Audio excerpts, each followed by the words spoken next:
masse ont étendu sur les gens par rapport à ce qui se passe durant les manifestations.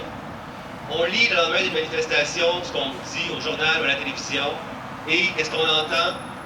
La manifestation était illégale, elle a été réprimée, et il y a eu des arrestations pour entrave au travail d'un policier, voie de fait sur un policier, méfait, entrée par infraction, ce genre de circonstances-là.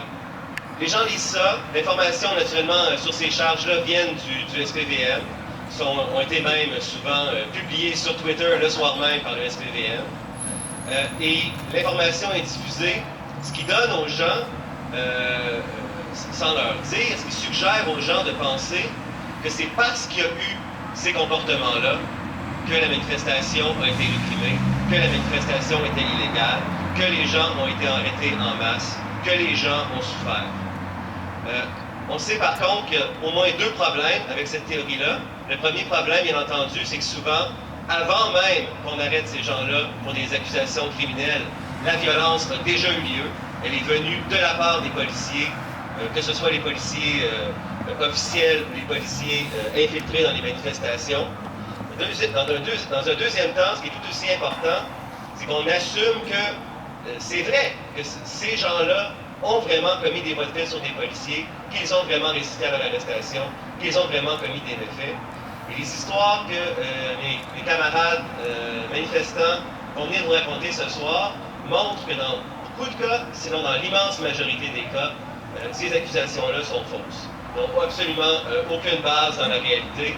Ils sont utilisés par le SPVM pour réprimer les manifestants. En particulier par l'imposition de conditions, bien entendu, qui viennent restreindre leur droit de manifester pendant des mois, voire des années. Je vais vous lire dans quelques secondes les conditions d'un de ces manifestants-là, qui n'est pas ici ce soir, en tout cas pas à ma connaissance, d'une manifestante qui n'est pas ici ce soir ou pas à ma connaissance. Des conditions qui s'appliquent à cette personne depuis maintenant plus d'1 an et 4 mois. Du point de vue de la personne qui veut manifester, que cette personne-là soit reconnue éventuellement comme étant coupable ou comme étant non coupable, la personne a déjà été réprimée. La personne a déjà perdu, depuis plus d'1 an, son droit de manifester. Et donc, de ce point de vue-là, le SPVM a déjà gagné.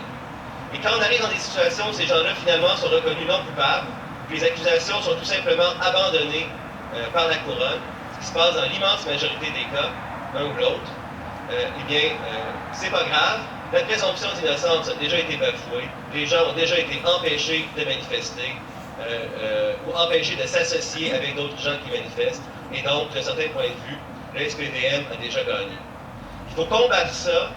Puis il faut que la prochaine fois qu'on va avoir un mouvement de masse, puis qu'on lise dans les journaux que des gens ont été arrêtés pour méfaits, voies de fait, entraves, que les gens se mettent à se poser la question, qu'est-ce qui s'est vraiment passé? Et qu'il y ait recours aux médias de masse qui ont le plus d'allure, il y en a des pas très loin de nous aujourd'hui, actuellement, qu'il y ait recours aussi aux médias citoyens pour vraiment s'informer sur ce qui s'est passé. Je vous donne un exemple de ces conditions-là avant de vous quitter.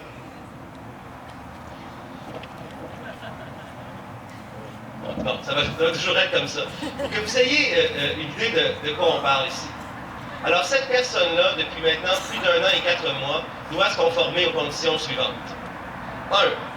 Garder la paix, avoir une bonne conduite et être présent devant la cour lorsque requis. 2. Demeurer à l'adresse où cette personne demeure. 3. Être à l'adresse indiquée au paragraphe précédent entre 22h et 6h, sauf pour faire le travail légitime et rémunéré. 4. Ne pas changer d'adresse sans avoir eu l'autorisation au préalable de la cour. 5. Ne pas se trouver en présence physique de 2 camarades de lutte, sauf en présence de leur avocat pour la préparation de la cause. 6. Ne pas se trouver dans le quadrilatère suivant. À l'est, rue d'Iberville. À l'ouest, rue University. Au nord, rue Sherbrooke. Au sud, du fleuve Saint-Laurent. Ainsi que dans les stations de métro comprises dans ce quadrilatère. S'abstenir formellement de porter, de posséder, à quelque titre que ce soit, des armes offensives ou à usage restreint, des imitations d'armes, compris, bon, je ne vous lis pas la liste au complet, là, OK? Mais ça finit avec des couteaux, sauf, n'ayez pas peur, dans un restaurant et dans un but légitime, et des armes blanches. Il y a d'autres conditions qui s'ajoutent, parce que ce n'est bien entendu pas assez. Condition supplémentaire A. Se présenter au poste opérationnel, boulevard Langelier, et signer le registre tous les 2 semaines, les lundis, entre 8h et 14h, commençant en juin 2012. Et c'est encore le cas pour cette personne-là. B. Ne pas se trouver dans un rayon de 300 mètres d'un institut d'enseignement ou d'un organisme gouvernemental, sauf pour y circuler sur la voie publique, ou de l'institut d'enseignement, cégep et université. C. Ne pas se trouver dans un rayon de 300 mètres du cégep du Vieux-Montréal, sauf pour y circuler sur la voie publique ou de l'institut d'enseignement, cégep et université. D. S'abstenir de participer à toute manifestation ayant été déclarée illégale, non paisible ou ayant troublé la paix. C'est bien entendu le cas de toutes les manifestations à Montréal actuellement qui ne sont pas des parades préconvenues pour des causes qui en général ne sont pas en général anticapitalistes, liées au mouvement étudiant ou dans la mouvance de ce qu'on a vu en 2012. Ne pas se trouver dans un rayon de 100 mètres du parc Émilie-Gamelin, sauf pour y circuler sur la voie publique ou d'un institut d'enseignement, cégep et université. F. Ne pas communiquer, tenter de communiquer ou être en présence physique de toute personne ayant à sa connaissance des antécédents judiciaires ou des causes pendantes. Tous ses camarades de lutte qui ont été injustement accusés au criminel, il ne peut pas communiquer avec eux, ou elle ne peut pas communiquer avec eux. Et finalement, ma préférée, G, ne pas être en possession d'un sac à dos. C'est là qu'on en est, et sans avoir été jugé coupable d'aucun crime, cette personne-là doit se plier à ces conditions-là depuis maintenant plus d'1 an. La question est très simple. Où est la présomption d'innocence? Où sera la réparation pour les gens qui ont subi ça? Est-ce que c'est à une commission d'enquête comme la commission Ménard qu'on doit se résoudre? Est-ce que c'est à la déontologie policière et les résultats qu'on lui connaît? Je vous soumets humblement que non. Et il est important qu'on reste ensemble, qu'on reste groupés, et qu'on continue la lutte sur tous les fronts pour expliquer aux gens ce qui s'est passé en 2012, avant, aussi bien entendu, et depuis, pour que ces choses-là, un jour, cessent. Je vous remercie. Je laisse maintenant la parole à Cécile Riel. Frogs are lovely, pour ceux qui suivaient les manifs sur Twitter, il va venir nous raconter son histoire.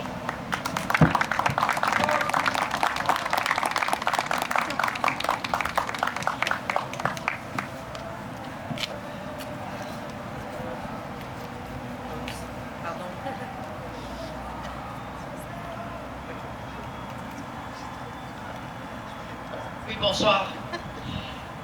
Alors, moi, mon aventure a commencé vers avril, où j'ai commencé à aller régulièrement aux manifestations, de jour et de soir.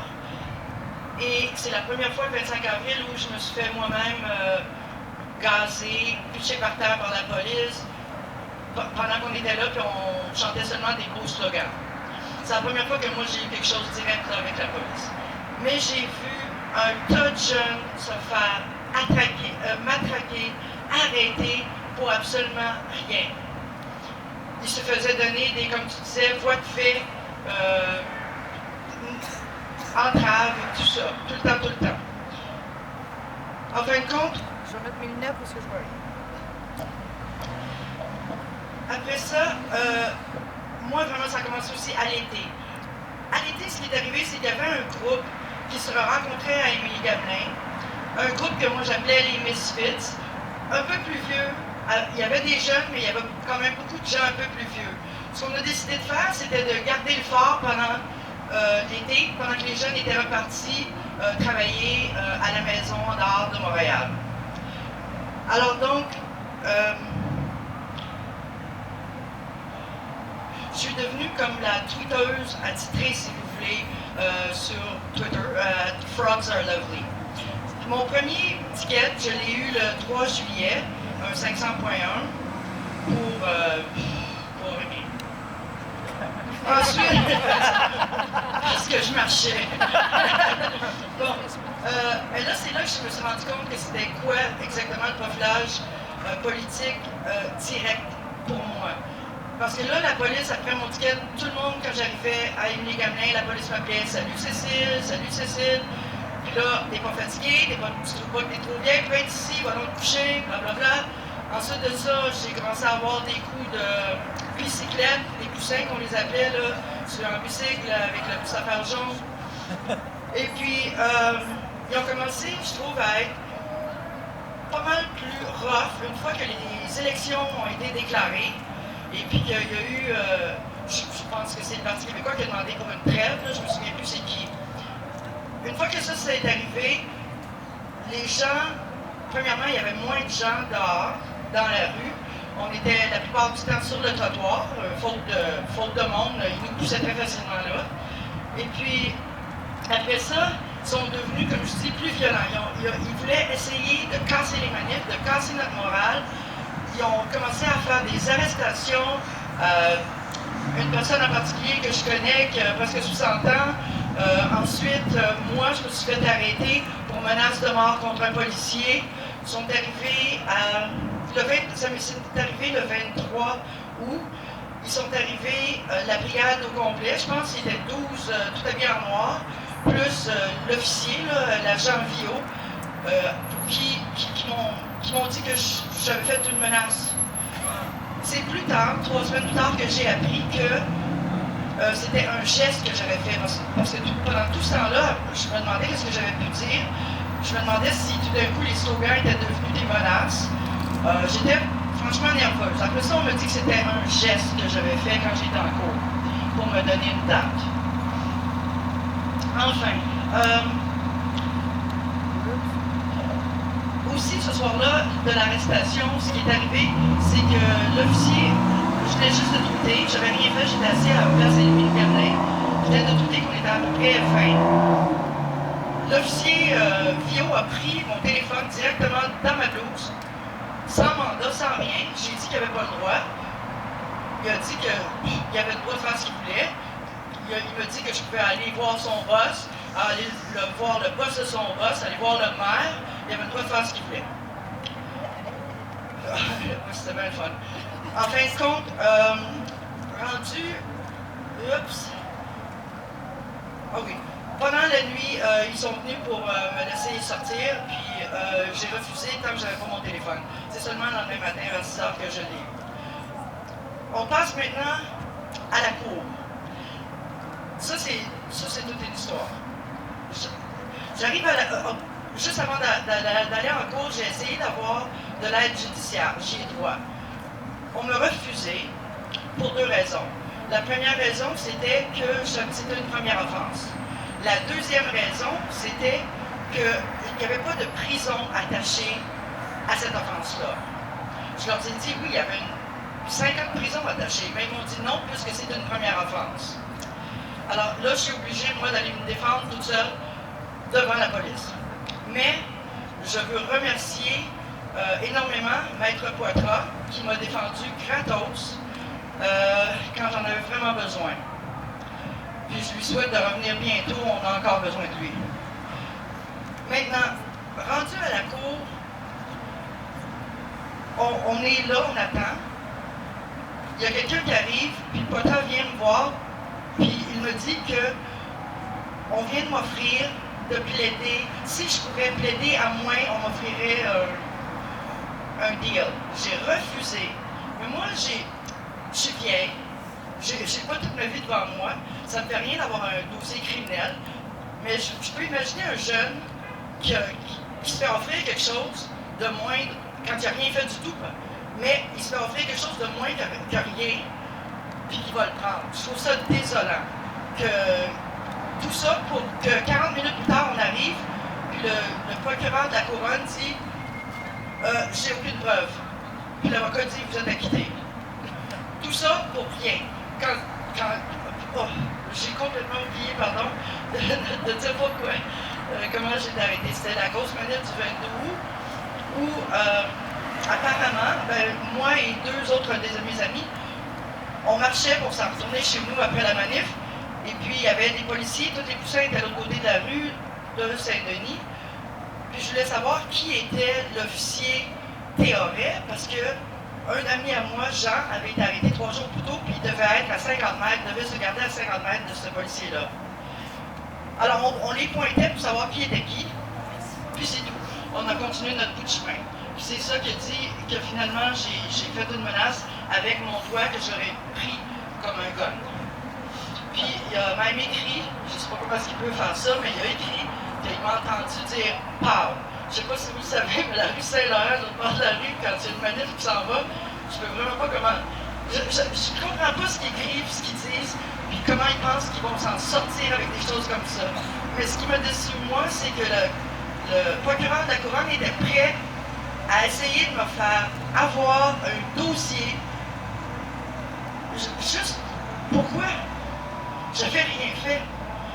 Mais au lieu de juste dire, OK, c'est tout, on n'a pas de preuves, on ne passe pas, j'étais obligée d'aller à travers tout ça. 8 mois, j'ai continué à aller aux manifs, par exemple. Ce que je faisais, c'est que je me cachais. J'avais des gens qui me tweetaient pour me dire si l'agent Vio était là ou pas. Donc, ma condition à moi, c'était d'être à 50 mètres de Vio. Mais finalement, 50 mètres, c'est quand il y a une petite manif, c'est dur. Fait que je me suis fait souvent foutre en dehors de la manif parce que quand ils me voyaient, ils m'envoyaient tout de suite 2 policiers qui me disaient de partir ou bien j'étais pour être arrêté. Fait que je suis partie souvent, mais j'ai réussi à faire quand même beaucoup de manifs. Et maintenant, je suis libre, sort of, parce que j'ai maintenant 3 P6 cette année, juste pour aller à une manif. Je suis même plus capable de marcher, là. On nous arrête, voilà. Alors, je sais pas ce qui est pire, dans le fond. Se faire gazer ou bien se faire arrêter complètement de parler puis de bouger. C'est ma petite histoire.